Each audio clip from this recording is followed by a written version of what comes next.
Brahmachaloka Dipati Sahampati Katanjaliana Divaramayachata Santida Sata Parajaka Jatika Te Se Tu Dhammam Anukampi Mampajam.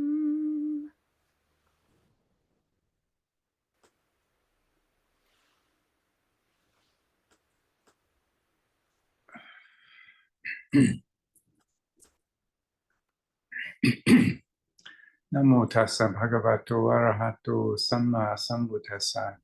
Namo tassa bhagavato arahato samma sambuddhassa. Namo tassa bhagavato arahato samma sambuddhassa. Buddhang dhammang sanghang namasami.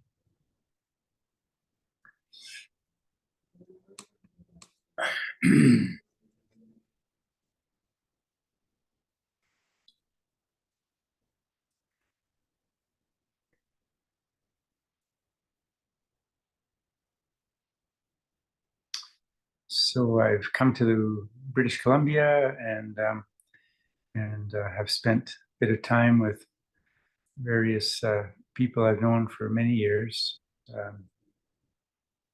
First in the Okanagan, and then spent a few nights at Birken Monastery, where I first ordained.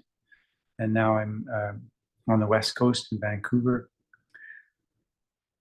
really quite far west in Vancouver even. So having to try and keep cool because we're getting the evening sun coming in off the ocean. So in talking with these old friends, acquaintances, practitioners that I've known for a long time, just catching up with many things, saw some family as well. So the same kinds of opportunities there to see how people are. And it's been several years since I was here. Several years since I saw my oldest brother, who's now 81. So we change with the years, of course.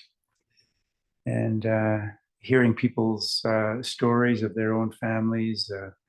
A friend of mine in the Okanagan last year, I think it was, in a period of 3 months, he lost 3 of his siblings, older siblings. So the subject of death is never far away, and actually it ought not ever to be too far away from us. Not to instill in us a morbid sense of dread and hopelessness, quite the opposite, but to remind us of the inevitability of death in the first place, but also in just the reality of change, of instability, of uncertainty. Just impressing this on the heart and mind regularly, making a practice of it is very good.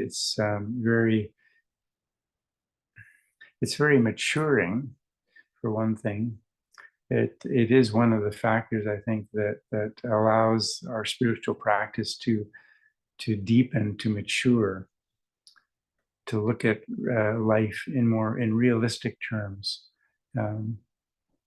So it's a good thing to do, and as people often observe, it can make life more sweet as well. I mean, for a Buddhist, for instance, it really can be the kind of reflection which gives us a regular kind of spur.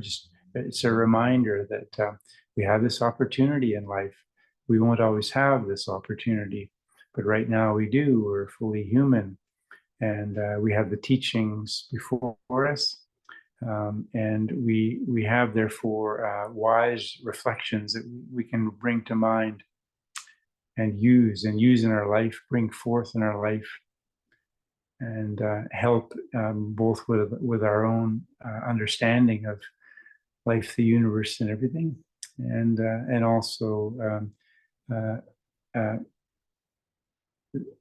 it deepens our sense of being with others and offering them, if not words and reflections and advice, just it offers a deepening presence that we have to offer them sometimes in their own troubles and uncertainties. So it's a good thing.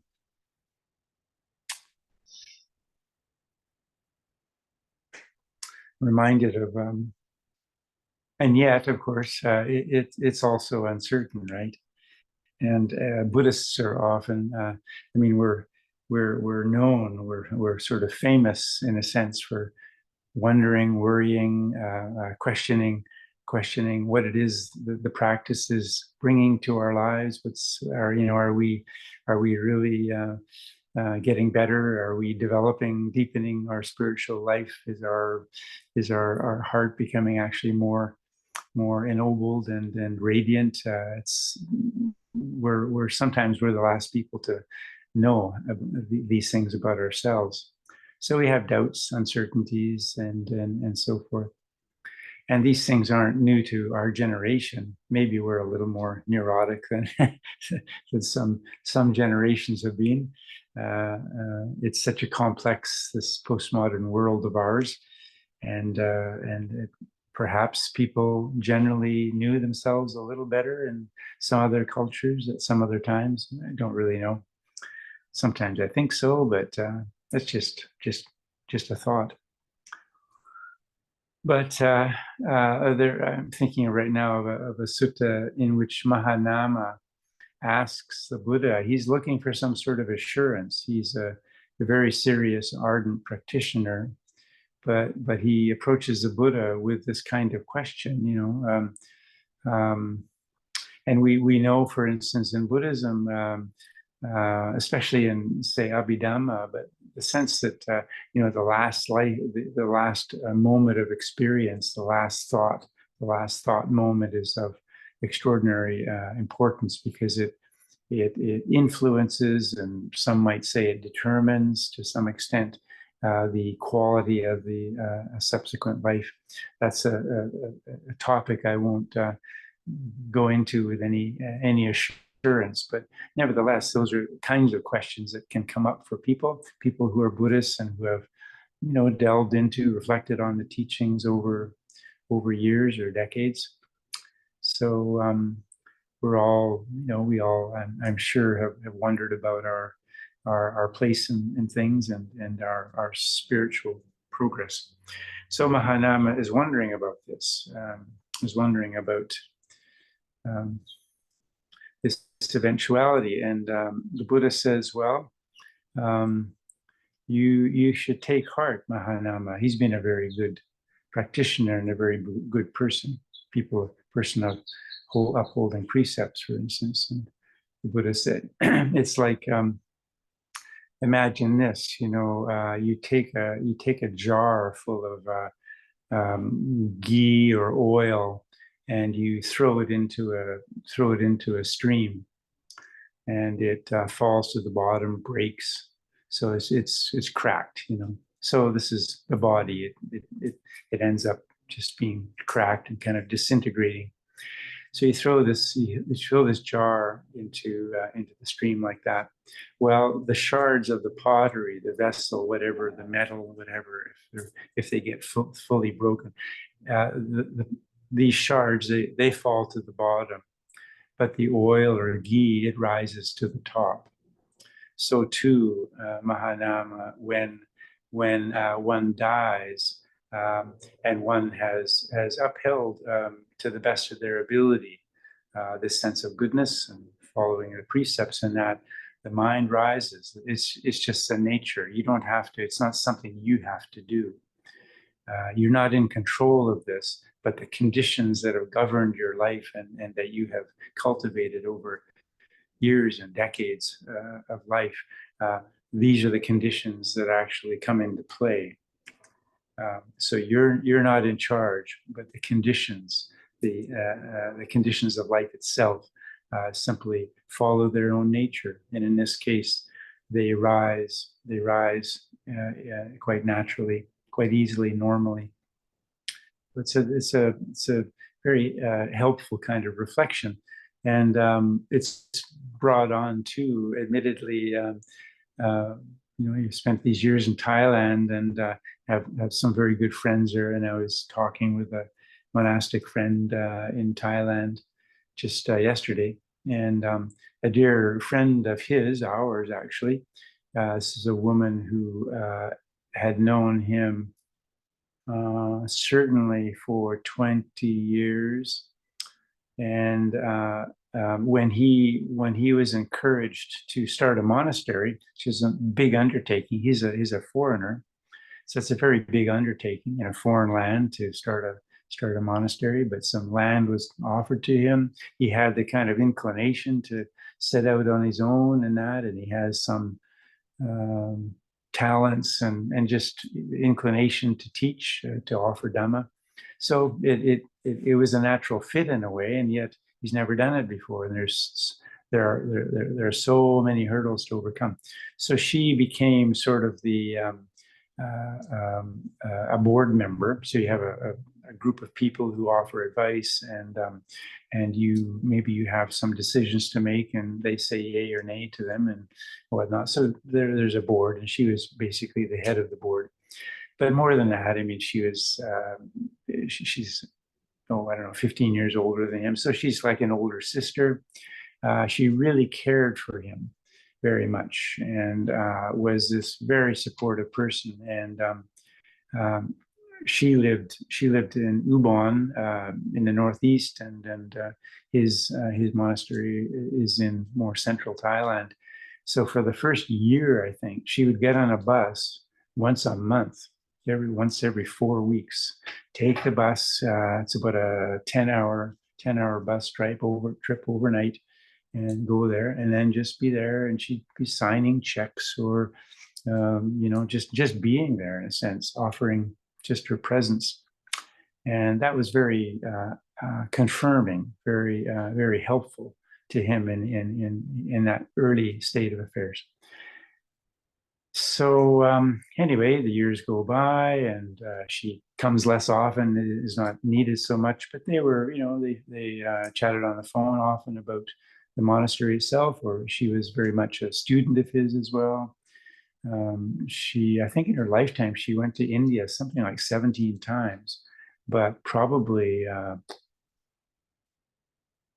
at least half of those times with this monk, and where he's offering teachings and that, not just India either, Nepal and elsewhere. Anyway, so they just had this long relationship, and so she was diagnosed with some cancer in the fall, and had some treatment, and that went quite well. And then suddenly, I guess in January or probably February, it came back with a vengeance, as these things sometimes do. And so all of a sudden, it was clear that she was dying. And sure enough, just maybe about 4 days ago, say within the week at least, she passed away. And probably this friend of mine was among her very close. She knew many monks, and she supported many monks, and just little things, little useful things to monasteries, to individual monks for years. And also she, she's a Thai lady. She did spend a number of years in the States as a nurse, I think, or as a working with the elderly, I believe. But she's very much Thai, and so she kept to five precepts for 40, 50 years. Didn't drink, was just upheld them. And she every moon cycle, so once a week, she would take 8 precepts and go to the monastery. And very often she would sit for long hours and so forth. So in the Thai kind of frame of reference, she was a very good Buddhist, and within that Thai cultural context, was brought up in a faithful. She just loved her mother, and her mother really inculcated these values in her. So it came very natural to her, which is not something many of us on this call can say, because we don't have those particular conditions. We've come to it in a different way, and it's actually quite remarkable how people in far-flung Canada can nevertheless somehow find themselves drawn to this wisdom teaching, and then find, lo and behold, that it, in fact, it does overtake one's life after a time. So yeah, she this lovely lady, Malin is her name. She passed away, and there were two. We have some teachers who have some ability to see these things. And one of our dear teachers said, "Oh, she's already in Tushita heaven." So he had already, he'd already located her, and she was very happy, of course, very radiant. Before she died, she asked when my friend was, she knew he would be coming, but she wasn't sure when. Well, at the time he was in Burma, so he'll be here in 3 days. And of course he got there. She was really failing at that time, but when she knew she'd have to wait for 3 days, she started drinking water again. And then that afternoon she asked for a Coke. and I think the next day she asked for a boiled egg. So she wanted to kind of perk up a little bit and make sure that she was ready for him. And it was a very lovely, very warm and tender leave taking with a group of old friends in the room with her, and lots of appreciative tears, I'm sure. Just and and this is certainly done in the West as well, but it may be. It's expected, I guess you'd say, in a Buddhist culture, because there is perhaps a little more teaching generally available around these things. But you remind people of their goodness. Remember when you did this, and you used to do this, and it was so hard for you to do this, and yet you did it, and you gave so much time and attention to this and that and this other person, and just reminding of all these things, and all of these things you absorb. People in their weakened state are absorbing these true things about their life, finding themselves gladdened, and this elevates the heart, it elevates the mind, purifies the experience, and is far more likely to make of the final passage, you might say, one which is easy, more easeful. I know people who have professionally worked with the dying for years, and I was just talking with a friend recently here in Vancouver, and he was saying, yeah, the hardest thing, the people that struggle the most and have the most difficulty just with dying are those who have, for whom it is difficult just to let go, And I think letting go is far more easy when the heart is feeling at ease. It's easy just to let go in that kind of state. So yeah, just this is on my mind a little, because she was a very dear lady. I knew her for 8 years, 9 years, and or more, and everybody has their foibles, and she could be a little this and that in times, and she kind of proud and a little bit sometimes a little patronizing around our villagers in that monastery. But it's just the little things that come out of a character, and aren't so easy maybe for us to recognize and let go of. But she was a thoroughly lovely person, very good person, and imagine that, he was saying, 40 years of 5 precepts, very, very, very, very straight. She was still drinking Coke, obviously, but 40 years of 5 precepts, and just 2 days before she died, she says, she told someone, because it's coming near the rains period, so there are quite a few, young monks or young aspirants who are about to ordain, maybe. So she said, "Oh, I want to sponsor 2 more ordinations." So, as I say, she wasn't a wealthy person. I guess you'd call her kind of middle class Thai in kind of economic terms, but she's very, very strategic and very regular about how she expressed her generosity. And it wasn't just a sangha. I mean, she was a good friend. She was a good friend.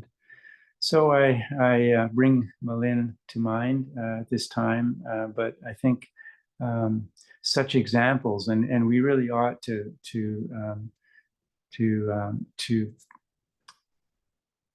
bring a sense of appreciation to people that are in our lives and remember them in this way, both for their sake, because it's so much easier.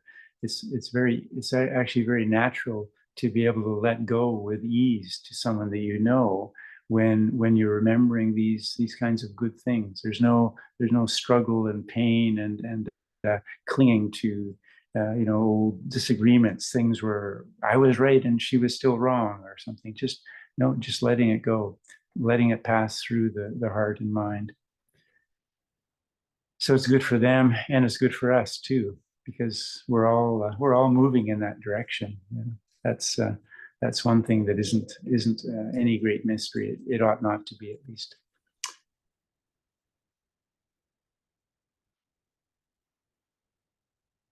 So I offer these reflections for you tonight.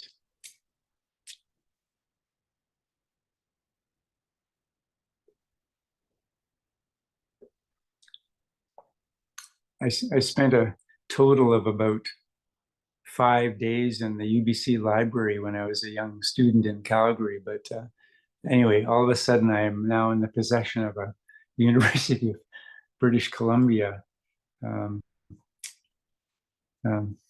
water thing. My host here got me one today, so now I'm looking like an alumni of University of British Columbia.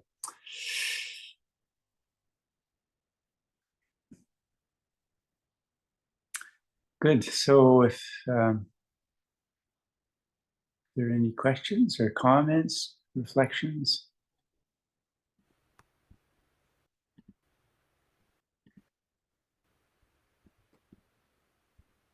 I have a question, Ajahn. Yes. So, yes, I'm a student of Jayanta. Yeah.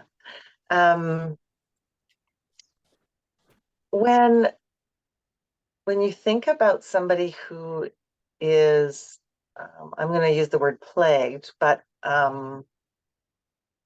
who is living with Alzheimer's, and we wonder, or we're really not clear about what their thought might be. How does this same teaching apply when we think about that idea of that last thought being telling about that transition, when someone maybe hasn't been verbal for years? It's, I've had some personal experience with that. So, and it certainly is something to think about, as we might have still surrounded that person with love. Mm-hmm. But there's just that questioning of not knowing really the state that they're in. So do you have any reflections from that teaching on that type of situation? Yeah, the first thing that comes to mind is I'm just going to express some uncertainty about the teaching in this sense. My understanding is that is more of an Abhidhamma kind of take on the mental stream, the chaitasikas, the mental factors, and it's very precise and kind of it attempts a kind of mathematical rigor, you might say, analysis and analytical rigor to the experience of life, of the moment in the mind. And I'm not sure that same kind of precision is found. that same way of looking at the moment of death is actually found in the suttas. It's something I'm just going to say that's where I am right now with that. I don't mean to say that this is some kind of definitive understanding of this. I myself I've never been so drawn to Abhidhamma, even though my first teacher was very fond of it, very impressed, by its potential, and I've studied it off and on, but I just found my own temperament perhaps was not so drawn to it. So in a sense, I think it's still a kind of good thing to keep in mind for any of us. Okay, in a general sense. So in other words, it would be a good incentive for any of us dealing with someone who is about to, your mother is elderly and then she's going to pass, and just reminding her of her goodness and bringing some cheer and as I say, speaking about things that were good in her life and beneficial, and the goodness that she brought to you, and that sort of thing. These are, I think, very good. Same with ourselves. We may be dying alone. None of us know right now, do we? Death is like an assassin. It's like we have all these wonderful similes that the Buddha provided. We just don't know when, where, how, why, any of that right now. So there's a kind of caveat there for me, and I think it's quite fair to not claim to have the great matter of death figured out. And with Alzheimer's, though, or dementia, or with people who slip in and out of consciousness for hours at a time, where's their mind, and so forth. We, as observers, I think we usually just do not know, do we? It could be that some highly skilled, very, very psychically attuned people perhaps can actually locate what is going on in the mind. My sense is that very often, well, we're seeing different things, I guess. And I have to say again, there are a lot of a lot of qualifiers here, because I'm not particularly experienced in being around dying people at all. So I'm sure there are many categories. In some cases, I think a person is they're kind of phasing in and out, and they may phase in enough just to reach for the water, or ask for the watery sponge on their mouth or something, but their mind may basically be, the transition is, in other words, occurring maybe for quite some time in some cases. So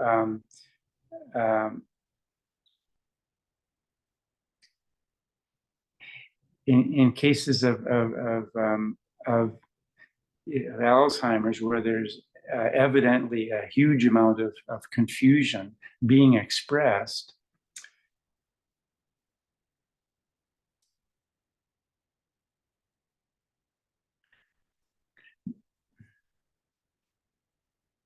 as observers, we, because we're like this, we're always observing others in terms of what their mood looks like, right?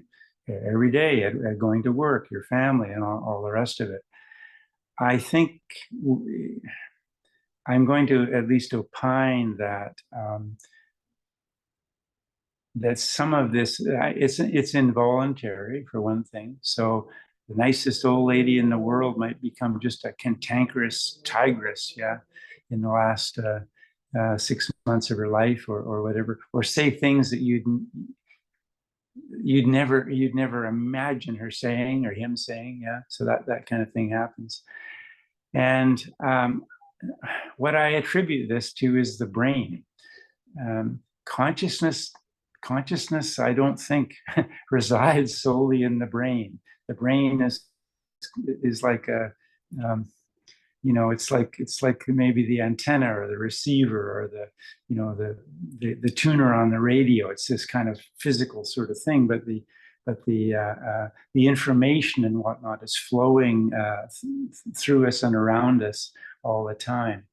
And sometimes this receiver or amplifier, whatever we want to call it, just gets muddled up, So you could say it's like toxins or whatever, or just wires get crossed or broken. The connections are severed, and I suppose physiologically this kind of thing is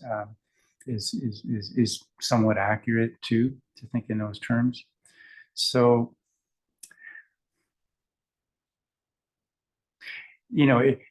if I was told right now, if a senior monk said, "Oh, would you please go to such and such a monastery because there's an elder monk there, or a monk who's suffering from dementia or something, and we need someone to look after him until he dies," because monks do this sort of thing.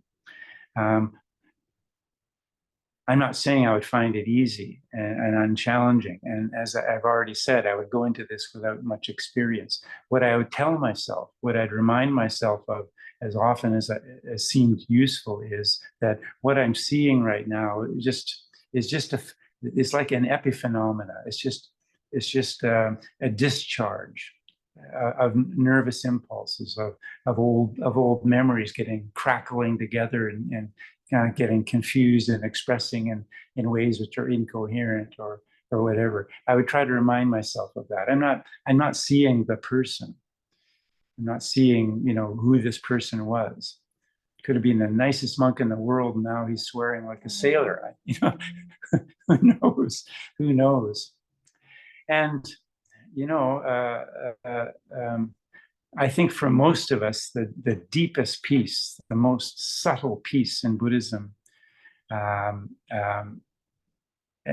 probably the two things that Buddhist teaching is most known for, one would be paticca dependent origination, or conditioned co-arising, or whatever that means. So the thorough conditionality of life, and how our volitional impulses condition the fabric and the texture and even our physical being as beings. So, and we're reborn. We're born according to the quality, the texture, and the motivations, the interests, talents, the foibles and whatnot of our lives, the way we live our lives out. So paticca, and the other one is anatta, selflessness, non-self, not self, translated variously. And so what we're getting to see, what I would try to remind myself regularly, because this is a subtle piece. There's no one I've ever known who's just kind of heard the teaching of anatta and said, "Oh, of course, we all get a Nietzsche, oh yeah, things change, yeah, duh, well, pass that one, tick that box. Things are unsatisfactory. Oh, okay, they're also pleasant, aren't they? Okay, but things do go bump in the night. All right. Things change, and actually, we don't get those either, but they're easier to conceive of, right?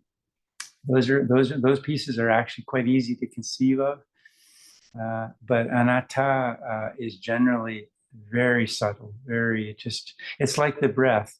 The closer you get to it, the further it recedes almost. It has to arise in its trueness, on its own terms when we're ready. It helps to ponder, it helps to reflect, but anatta is this. I'm speaking, of course, personally, but anatta is a very subtle piece. But what we're seeing, what we're observing now in that other, is anatta in writ large. Okay, it's the final act, and Lear has just lost his mind, and there's nothing the fool can do to bring him back. He's really gone. So that's the piece. That's what you're observing, and perhaps there are moments when you have spare time and go back to your own room, and when the parent is resting, and you can just, yeah, it's not my parent, but it never was her in a way. Yeah, I mean, our minds, our attitudes, our habits, our personalities, our character, all of these things are changing. They're ephemeral. And we know some people, we hear of some people who, man, they're always in control. They're good people to be around. But if you say a certain sort of thing, they just snap, or, we hear about these moments of sudden violence when you least expect it. It just happens. Or, of course, people use drugs. They use, because alcohol is still so widely accepted, and something like 50% of all murders and all murdered victims are under the influence of alcohol, apparently, just as an example. So people, we also know that people are really variable personalities, characters, memories, all this stuff. So these things are all around us, are always with us. We forget things. I'm forgetting things regularly now. Names, for instance. I can't rely on myself for names at all. So the truth of anatta is always around us, is always in our face, but it's so subtle, and we. Okay, everybody knows. Somebody will have the definite, but we all have a blind spot, right? There's a kind of spot there, but we fill it in. The mind fills it in, so we ignore it until it's actually brought to our attention. There are things like this. The left, the hemispheric influences in our experience. Apparently, when the left hemisphere finds it's so important. It's the job of the left hemisphere to make sense of things. So when say when the right hemisphere is quietened down, maybe through a medication of some kind, the left hemisphere will lie. It'll make things up, whatever, just to fill in the gaps so that there's a narrative that makes sense. So it's quite funny, actually, reading some of these accounts of what the brain does, how the brain configures reality every moment. It's just this throbbing piece of reality making.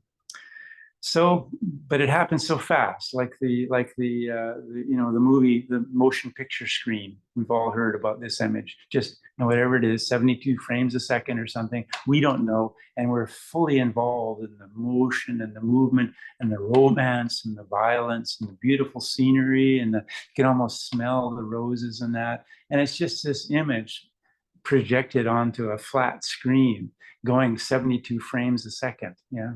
But of course, we all know these things, although we don't observe them so well. But the same kind of reality, experience of reality, is taking place in our perceptual makeup, I think.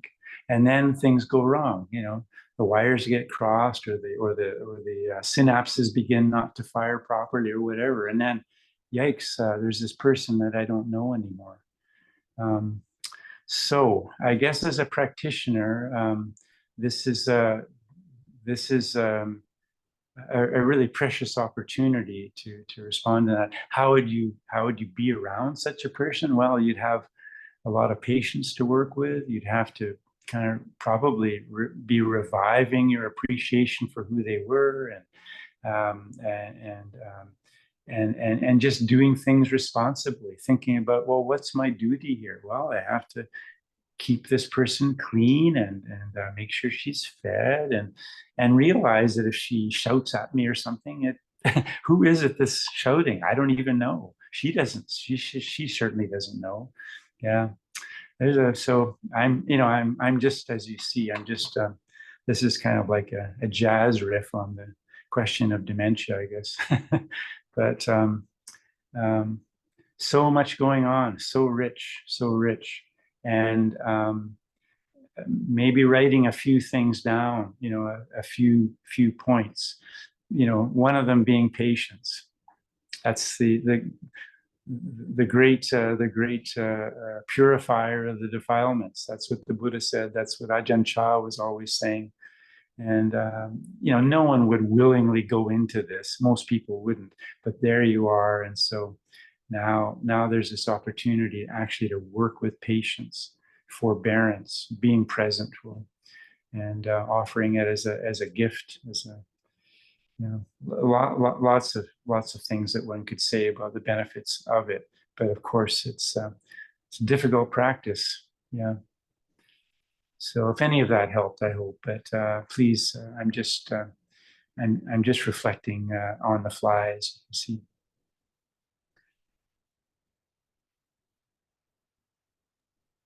Thank you, Ajahn.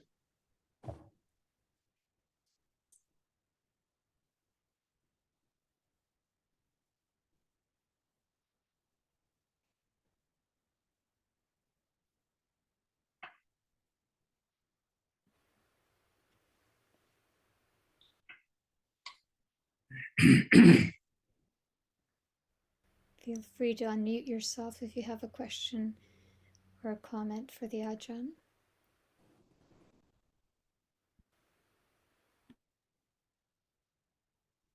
Can I just say to Kathleen that we don't know with dementia what a last thought meant, whether it may be coherent or not.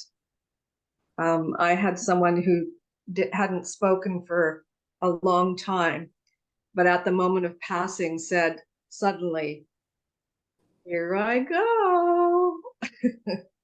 So in that moment, that last final moment, he became coherent and knew what was happening. So it was interesting. A friend of mine was just seeing a fellow he's known for a long time, and this fellow had I think 3 heart attacks in a short period of time, something like that. And he was brought back. He's alive again, and he actually had to have a little bit of psychiatric counseling because he was so disappointed. And I didn't hear about any wonderful kind of near-death experience like that. But what he told my friend is, when it first started, he said, "I've done this before." But yeah. In the some of you may have encountered the psychiatrist Ian Stevenson, who wrote 6 or 8 books on interviewing people and kind of almost forensically analyzing situations in which children report having lived previously.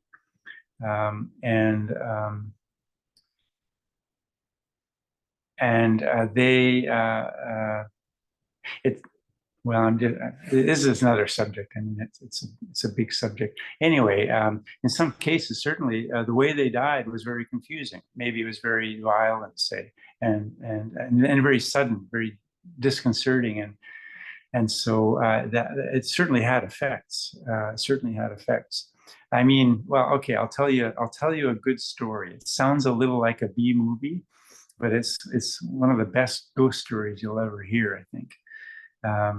2 senior monks in our tradition were, I just told this the other night to Bodhi, so 2 senior monks that I know, one of them told this story years before, when they were both younger monks.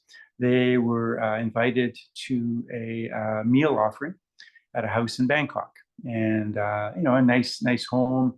The man of the house is a doctor at the big modern hospital at the time in Bangkok.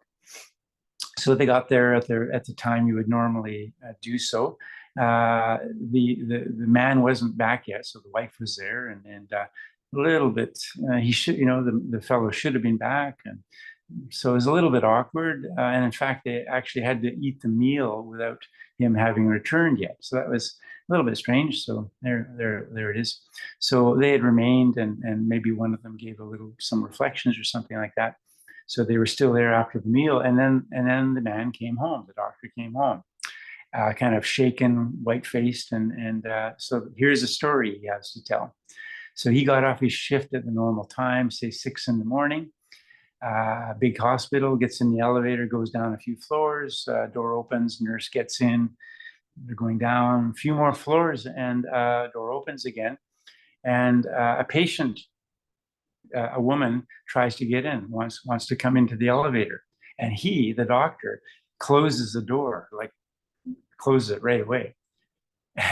And, and the nurse, of course, she has to be kind of respectful. And doctor, I think that patient wanted to come into the elevator.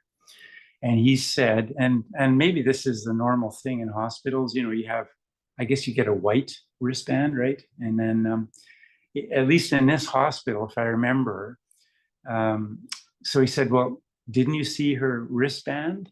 And it was red or something. That was the code for dead, right? They change your wristband when you passed. And he was the attending physician for this woman. She's dead that morning, or earlier, in the night when he was on shift, several hours before. So the nurse looks at him, and it's quite startling. The nurse looks at him, holds up her hand, and she said, "Does that mean I'm dead too?" And she had a red wristband on. So he faints. And he wakes up, whatever, in an hour or something later, in bed, on a gurney somewhere with one of his friends, doctor, and a nurse or two, kind of looking at him, what happened. So he tells them this story, and they go down to the morgue, and sure enough, there was his former patient who had died earlier in his shift, and there's the nurse.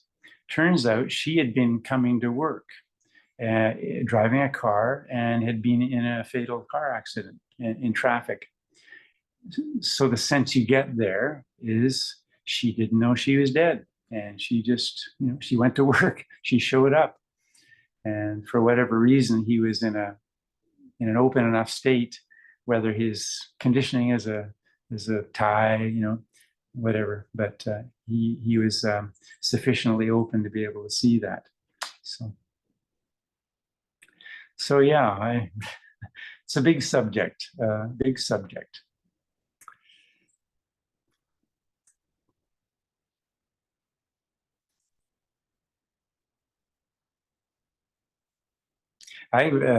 Apparently this was senior monk, I think, reported this in one of his Dhamma talks years ago. Something I think it appeared in the Lancet, maybe, which is a pretty prestigious medical journal. A baby being born and literally being born just out of its mother's womb, and it says, "Oh no, not again." So 3 or 4 nurses, doctors, apparently. So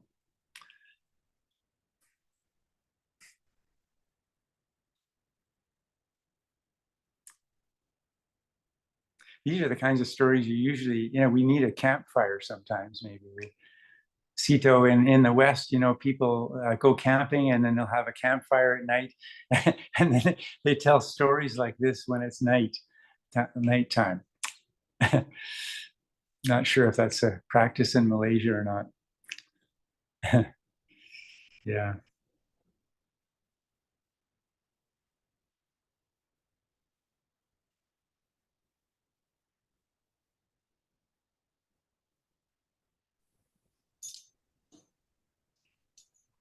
Well, I am very grateful for this talk because, as you point out, it's the matter of death and dying is among us, as is dementia and Alzheimer's, and it just seems that every single day, one of those two we're being faced with that. When my parents, my father died at 98, and my mother 10 years before that, and just instinctively, and my relationship with them was not always bliss on a dish, believe me, But at the end, with both of them, I found myself doing as you suggested in your chat talk, is reminding them of all the wonderful things that they had said and done. And I ended up feeling very empowered with my at their death, because I felt I had, you know, I had behaved in my own best interests too. Mm-hmm. Gee, wonderful. Sadhu. Worthy of respect. Yeah, well done. And on that note, I have to leave, and I'll see you on Friday for breakfast. But I have small children to care for. You're So, on this, you must be on the Sunshine Coast. yes, I Yeah. am. Yes. Yes. So thank you for tonight. Yes. Most welcome. See you soon. Yeah, busy monk. I have plans.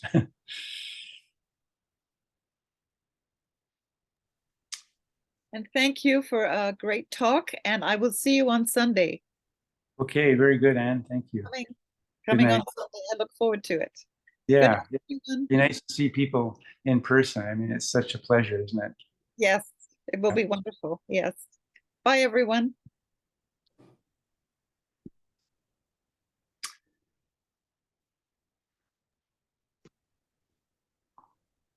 Thank you, Ajahn. Thank you for today's talk. Welcome, Shinta. All right. Okay. Yeah. See you again sometime Yeah, for well, the talk or the retreat, whatever comes first. we'll be in touch before too long. I think, as you know, I'm still kind of waiting for things to kind of coalesce especially in Malaysia and Singapore around some details. And the person who does that has been very busy with many things, including her husband's health. So anyway, yeah, look forward to seeing you. I do hope it happens. Maybe even on screen before that. Yeah. Yeah. All Yes. right. Thank you, Okay. Ajahn. All right. Have a good night. Yes. Good night. Thank you. Ajahn, would you like to do the Karaniya Metta Sutta? Yes, very, very much.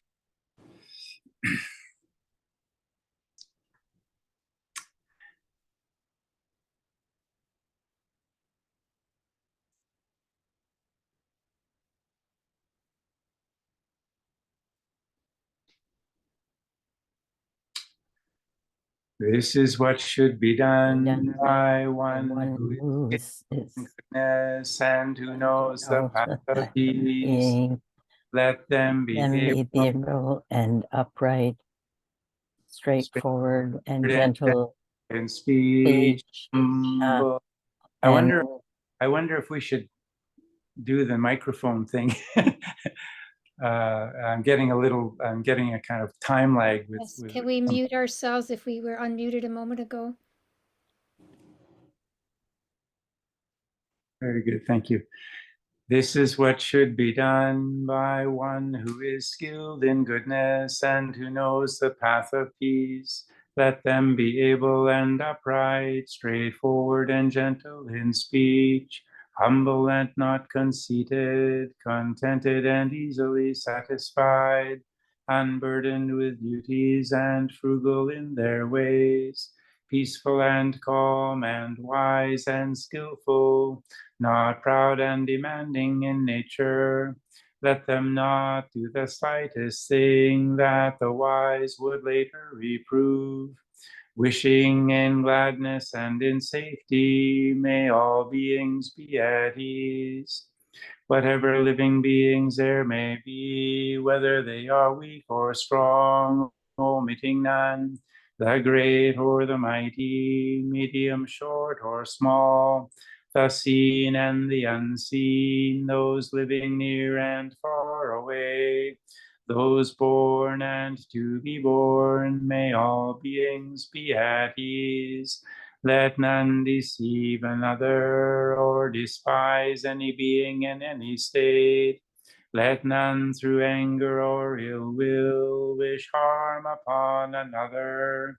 Even as a mother protects with her life her child, her only child, so with a boundless heart should one cherish all living beings.